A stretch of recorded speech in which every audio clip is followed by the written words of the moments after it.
So first of all, I just have to say that truly the honor is all mine. Any retreat that I have the privilege of attending, I have an opportunity to learn so much from each and every one of you. I will be here throughout the day and a half and welcome any dialogue, any feedback that you may have, any questions that you may have. So just opening with that caveat for all of you. Is this too loud or? No, good. Great, and it's so wonderful to see this bright yellow room. Last time I was here, I froze, so I thought I would be well prepared today. And so by the end of this, I'm sure my hair will be twice as short. Humidity would have kicked in, and I would be ready to take my jacket off, but I promise to behave.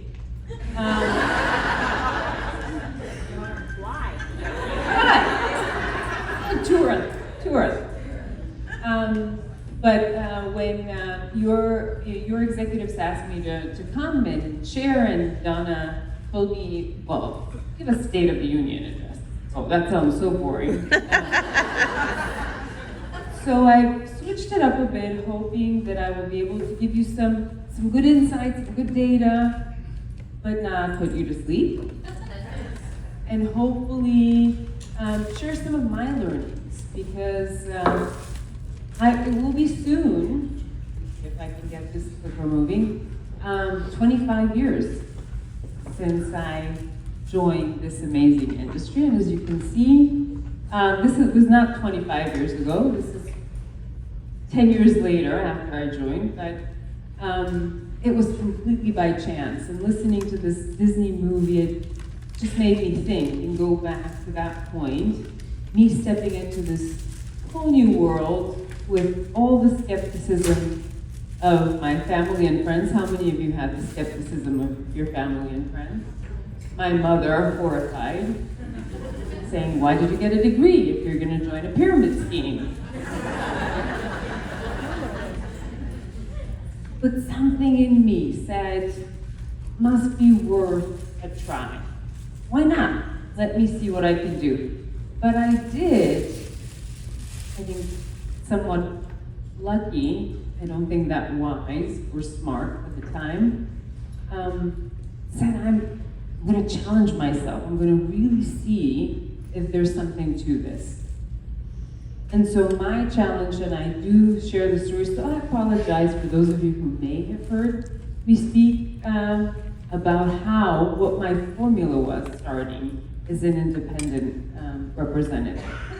And so the company had just entered the market. Nobody knew, nobody had seen the products. Some thought it was a pyramid scheme. And yet I activated my friends, the closest 10 friends that I had, because I had only 10 catalogs, not even a starter kit yet. Truly opening a new market. It's a very exciting thing. And every friend that I said, this was the treasure that I could share. I shared the products that I had seen. I gave the catalog with the request. I said, I'll need it back in a week, but please at least share it with 10 other people. At least, please share it with 10 other people. Let them look at it. If they're curious, if they have questions, let them make a note for me and write down their contacts. I'll get back to them. But I just want to understand, is there going to be interest in this company? Is there going to be interest in these products? In a week, I got these 10 catalogs, which looked like they were in distribution for a couple of months. And there were tons of Post-its and lists and orders, quantities, named to each name. And I started combining the order, and then it was paper order. Some of you are like, what, paper order? Yes, and we just one report a month at the end of the report, which is a big report. And actually posted. Okay, I'll stop there. And so as I was adding the orders, I said, this can't be right. This is just impossible. And I kept adding, and I kept adding, and I kept adding, and I kept adding to that amount. which it wasn't precisely, but I'll just round it up. It's 2,000 at that time. 1 week in a very new market in which the product was not known, and the average wage at that time was much lower than that order was. So it was truly a shock to me, and I said, okay, there is something to this, there is interest, I'm gonna give it my all. And that was the first lesson that I actually learned, and it's a lesson that keeps recurring in every market that I'm in any kind of state of the business. It's how important it is in the new consultant journey to ensure that you are helping and assisting your consultants to reach wide and far and as early as they can. So this became a formula that accelerated not only my independent business growth, but the growth of every single member of my team. It was a simple formula that allowed me to have retention rates, productivity rates that far exceeded the rest. This is what happens with your new consultant. The majority of them go to these 10 friends. Once they do the parties, once they service, they don't know how to reach beyond that. And so that was a very important lesson, and I really, really loved and actually took Kristen's way of framing it, which is your network is your net worth. And I think that's the basic principle. This is the value of what every single consultant brings. Do you agree? So I want you to think about that. I want you to think about, do you create a standard? Do you have a standard of how many customers your new consultant should reach in the first weeks? Think about that, and there will be more information to come shortly. As I was able to uncover, and actually the benefit is that at the point when you're embarking on something that hasn't been done, you don't know what's possible. And that's a very liberating thing, and that's probably a lesson that is hidden underneath all of this. Oftentimes, as we build more skills, more expertise, we start to think within the framework of our achievements. Yeah? How many of you do that? It's like, oh, this is not gonna happen. And so I intentionally challenge myself every time to start anew in any new role that I am, as though I have no perspective of what is possible. The liberating thing is that you ultimately prove to yourself that anything is possible. Even, unfortunately, the things that you didn't want to happen on the negative side, they're also possible.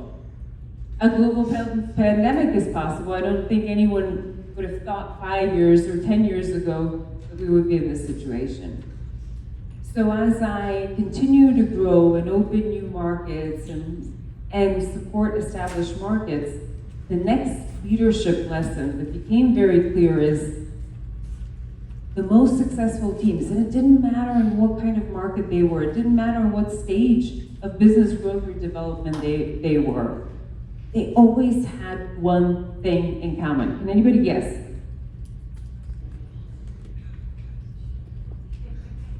One thing. What would you assume? Great parents. See, I didn't explore that much, but maybe they did. Maybe they did. Love the response. Perseverance. I think it's in there. Yes, keep going, guys. Keep going. Open mind. The will. All great answers. A why. Confidence.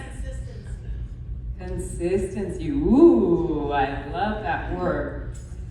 Support. Positive mindset. Positive mindset. I think you all shared just now characteristics that are needed for strong leadership, and especially leadership that is built on strong fundamentals. You have to be all of these things. You have to be persistent. Establishing strong fundamentals means you have to be consistent. You have to be disciplined. That means you're persistent. That means that probably a very good mother and father raised you and taught you well. So I think you were all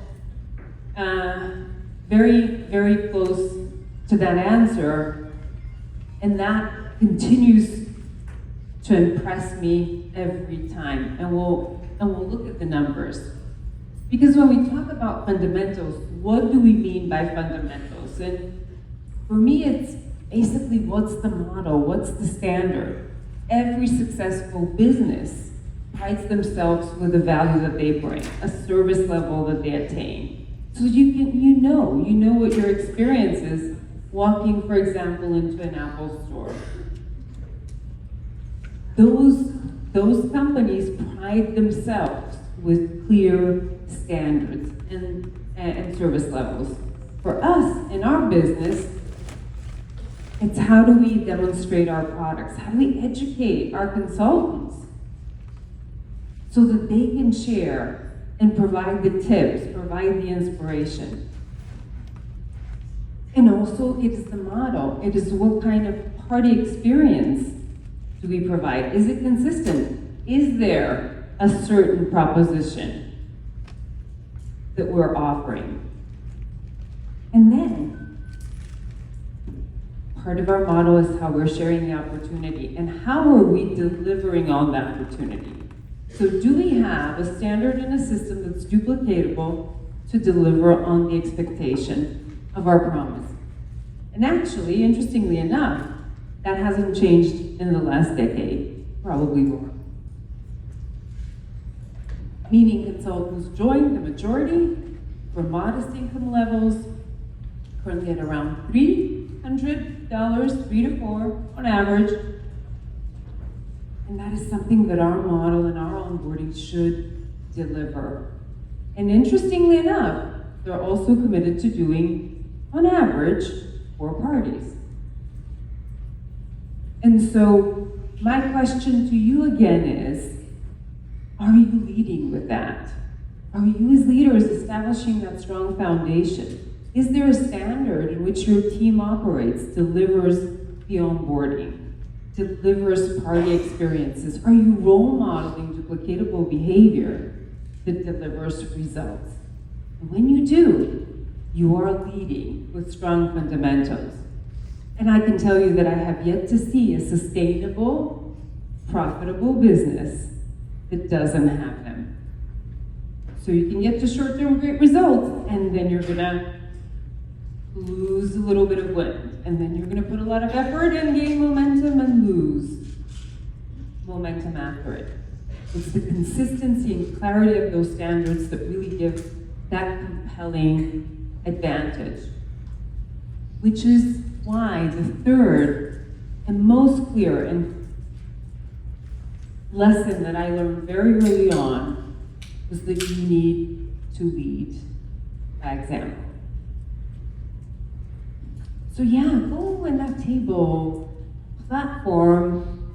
I haven't been there. I don't know exactly what it is, but you'll figure it out. How do we lead by example? Because we can't expect our teams to follow, or that we are delivering on a duplicatable process if we don't lead with that ourselves. Which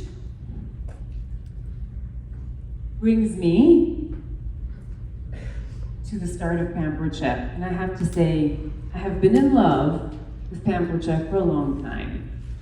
And with Doris, our founder, her vision, her mission, what she represents, because this is why I fell in love in the first place.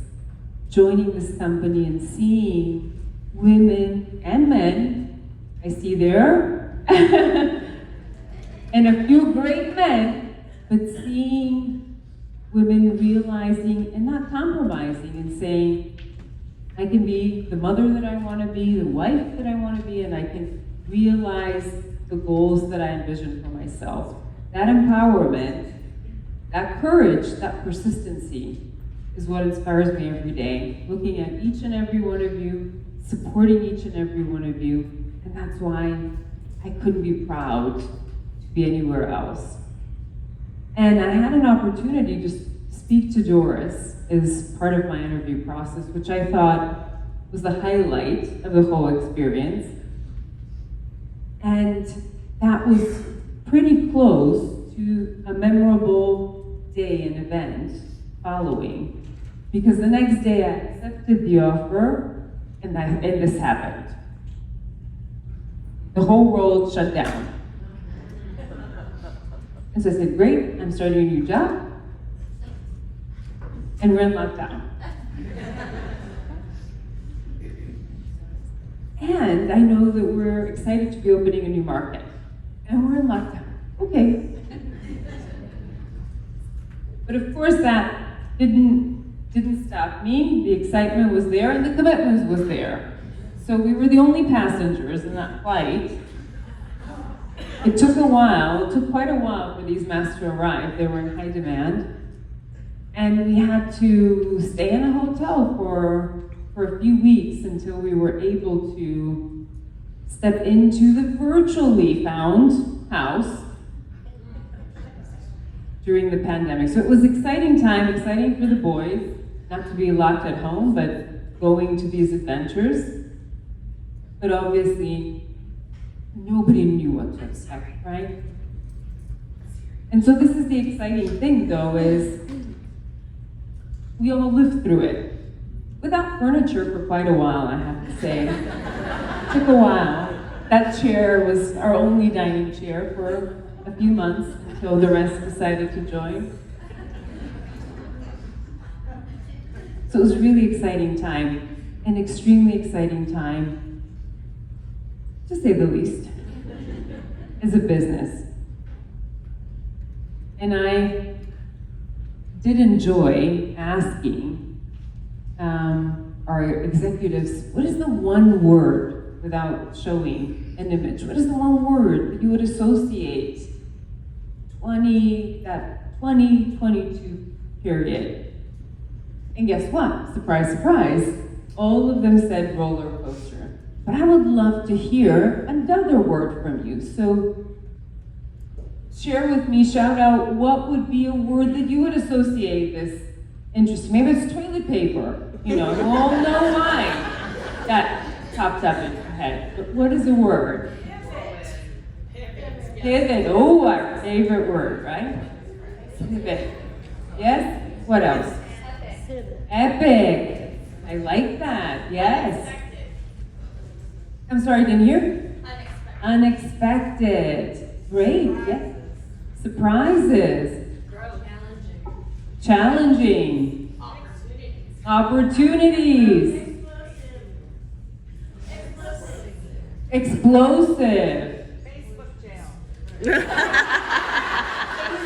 jail. Yes. Facebook jail. The reason why I'm asking is, if you didn't know what the question was, wouldn't these answers kind of seem strange? Why are people saying random words that are conflicting with each other? But that was exactly what we lived through. It was exciting time, and you can't see the faces here. Some are laughing, others are crying. As we know, it happens on that roller coaster. The experience is different. But this is exactly what it is. We had some of our high highs, and we had low lows. And I think that leadership shines brightest then. We learn the most then.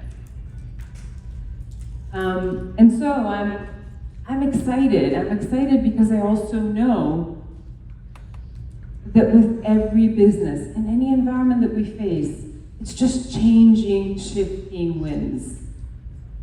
Sometimes they're headwinds blowing in your face and stopping you, but that can quickly change.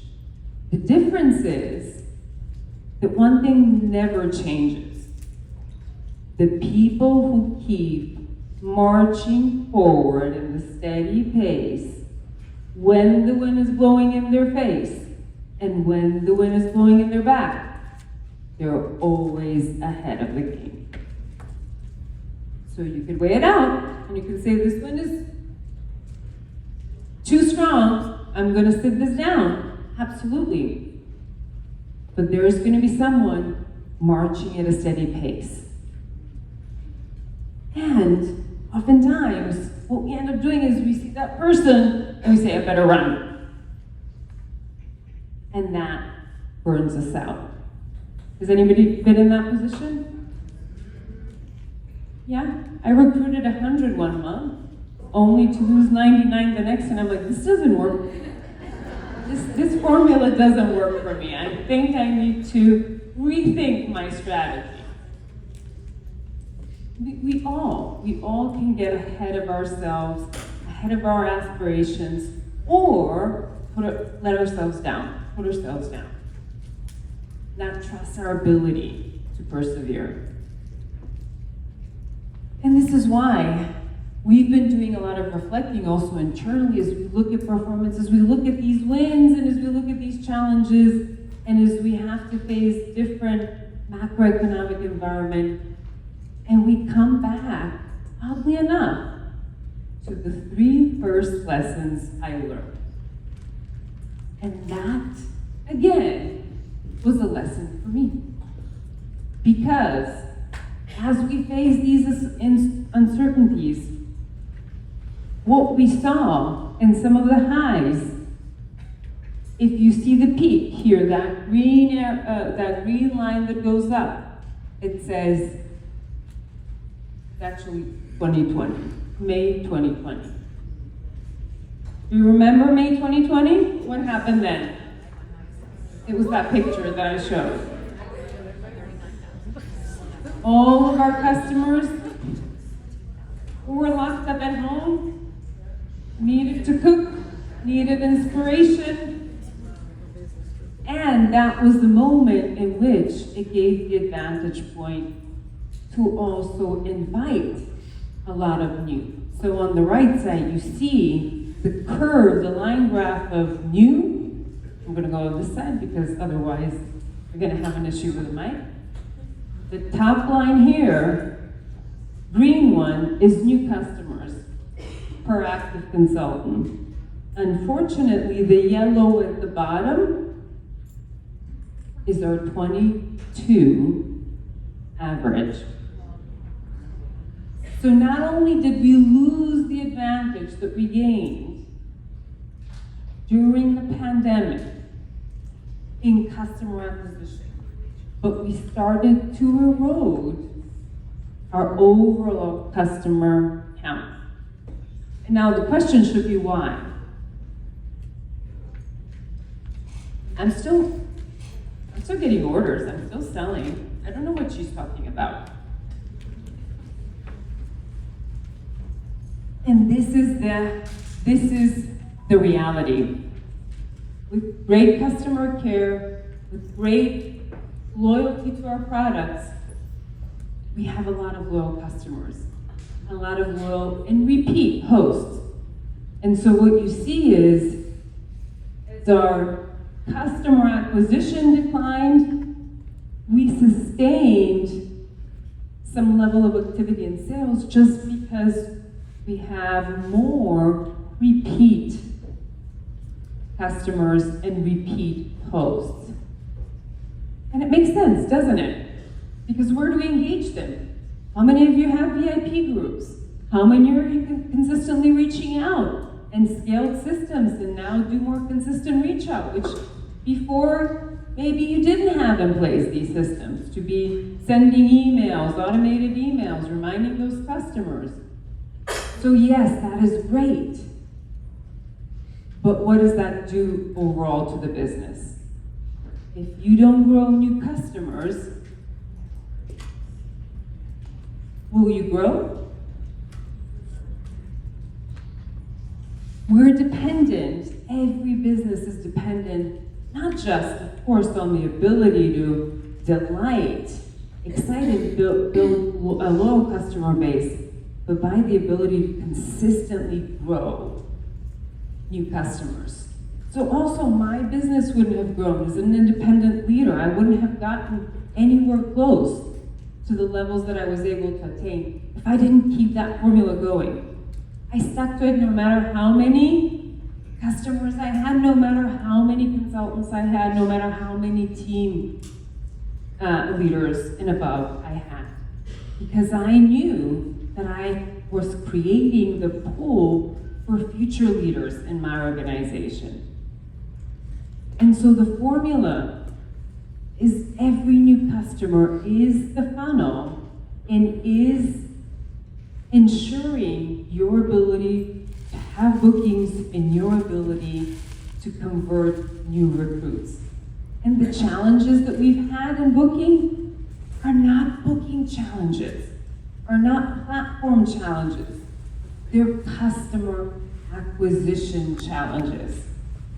You're seeing yourself engaged in the same platform, using and providing the same level of service, and you're saying, I'm doing this party and I'm not getting the same number of bookings, or I'm not getting the same recruits. How many of you have thought that, looking at your numbers and saying, I guess things are changing in the market? Well, I will tell you, unless you're tripling up the rewards, unless you're altering significantly what you deliver, you're approaching the same people with the same offer. And the conversion is going to go down naturally. It's nothing wrong that you were doing. Exceptional work. You have loyal customers and hosts. But growing and continuing to expand beyond that existing network is key for anyone on your team. And why do I mean that? Because the consequences are far beyond just that customer order. When you look at this graph, and I apologize for the small numbers, I just want you to see trends and not worry about the numbers. Here you can see by year from 19 to 22, participation in recruiting for new consultants. This is not you rock stars. New consultants. New consultant participation in recruiting went up in 2021 and then started going down. And when we look at productivity, the same trend applies. And if you look, you will see the same trend in customers. So the formula, the standard, may be consistent, may be great. The only difference is we're having less people come through our store. So even if you have a wonderful store, if you're continuing to create great displays, if you're providing excellent customer care, if less and less people come through your store, would you expect to see the same sales? No.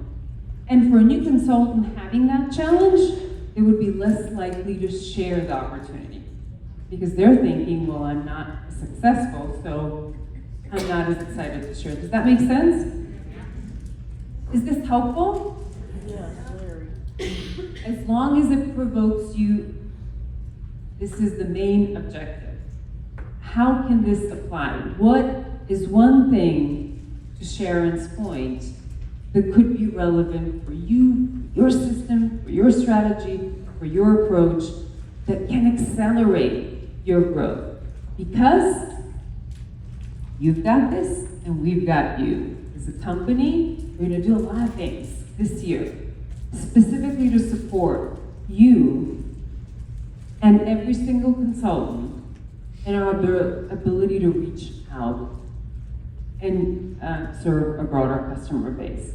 And I'll name just a few things for you to know. I guess the build doesn't work here. But the first thing from a marketing standpoint, you will be seeing a lot more sample content created that's more of an inspiration board for you as leaders, because your authentic voice and presence is never replaced. And I invite you to think of how can you maximize this. When we talk about how are you helping your consultants grow and reach a much wider customer base, both online and face-to-face. An example of that would be, if you haven't checked out, go and check out, as part of Spring Launch, the WOW video, short video with the Cup Slicer Challenge. Very easy. Meant to inspire you with unique content creation. It's just a competition with somebody cutting with a knife and somebody cutting with a cup slicer. It is in Consultant Corner along with all your spring launch resources. Simple things, replicatable. Made for any social platform, made for any party experience. It can create an opportunity for customer acquisition. So a lot of what we're going to be doing is supporting with content, but also content meant to inspire and create more generation of consultant user-generated content, which is what this UGC stands for. And when we talk about party experience, we as Pampered Chef have to be really proud. And many of you have had an opportunity to listen from Doris. This is what Pampered Chef is all about. Any person attending a Pampered Chef party needs to step out of it having learned something new, coming out with a great impression of the experience. Main objective. And so that means that there needs to be a level of a standard and expectation of what it entails. And a copy-paste template, if your consultant isn't educated how to create that value, is not going to serve them in the long run. And so this is our opportunity now with Test Kitchen Live. It's a simple way to start to add demonstratable content, educational content in a party that is live. So I will just challenge each one of you and say, are you using it at all in your parties? Every party that is held during the week in which there's a Test Kitchen Live should benefit from that being part of the party content. How are you using it to really create, educate, inspire, and provide the service that makes us distinct and stand out?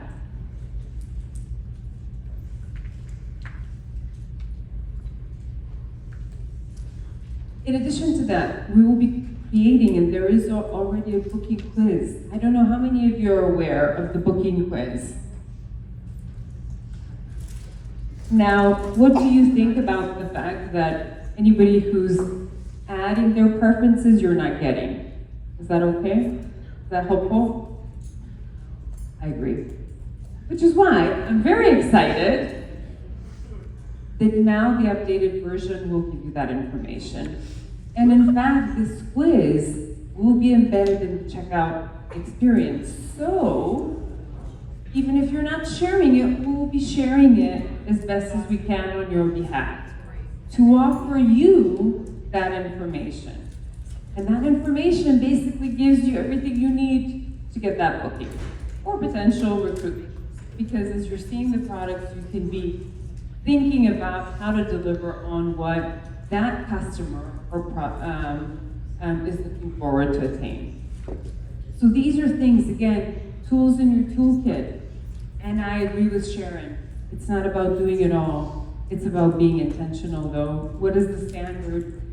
What is really going to help your teams, help you elevate that party experience or attain, reach a broader audience?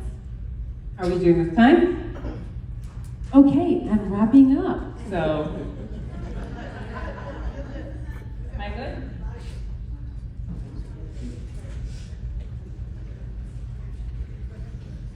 So I thought it's worthwhile to spend a few minutes and really celebrate. Because I think one thing is for sure, and I don't remember from the Disney characters which wise one said, and I believe in that philosophy, the past is the past, and we have to keep charging forward. But we also should learn from the past. We should celebrate the past, and we should embrace the triumphs and embrace the failures as learning opportunity, because we grow most in those moments. I don't know, maybe it's me, but I don't think we question ourselves that much when things are good. We're like, yeah, I'm great. Of course they're good. I'm not going to spend time problem solving why I did this and achieved the result. I truly problem solve when I miss it, right? What went wrong? But if you do problem solve, if you take a moment when you do achieve or crush your goals to say, hey, what did I do that well? And how do I repeat it? I congratulate you. I congratulate you for doing that. But even for many of you, 2020 may not be the year that you would say, this is my hero year, but you made a difference. And I hope you know it. And that moment when you feel at your low, I want you to know that you're part of a business that makes a difference in people's lives. One life, one person that you touched today, that you encouraged, that you supported, one person that you provided the opportunity to support their family with incremental dollars, that's more than a heck of a lot of people can say about what they do on a daily basis. And I hope you're proud, because it matters. You matter. You matter in so many people's lives. And you did this. So give yourself a big round of applause.